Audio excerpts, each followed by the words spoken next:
Assalamualaikum warahmatullahi wabarakatuh.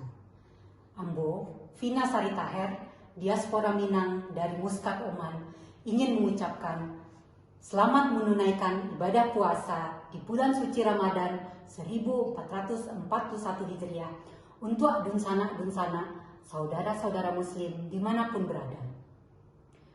Semoga amal ibadah kita di bulan suci ini dapat diterima Allah Subhanahu wa Ta'ala.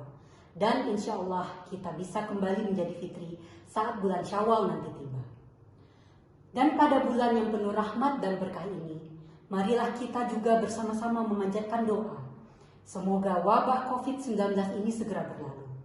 Dan juga semoga saudara-saudara kita yang saat ini sedang dilanda musibah akibat COVID-19 tersebut dapat kembali diberikan kesehatan dan kepulihan seperti sedia kala. Amin ya rabbal alamin. Akhir kata, izinkan Ambo untuk memberikan sebuah pantun.